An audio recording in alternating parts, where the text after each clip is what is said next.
Hi everyone, welcome back to another video from Crazy Gamer.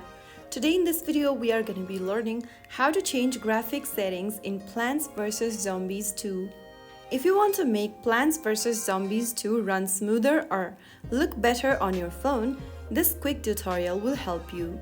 First of all, launch the Plant vs Zombie 2 application on your smartphone, and then from the main home page, tap on the gear button at the bottom right. This will open up the settings menu where you need to scroll down until you find graphics settings and tap on it.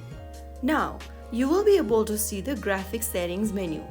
You will see options such as slow and fast. From the two modes displayed, if you choose slow, this will have better visuals and more effects.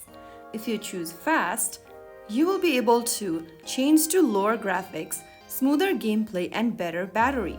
Choose your preferred mode from the list.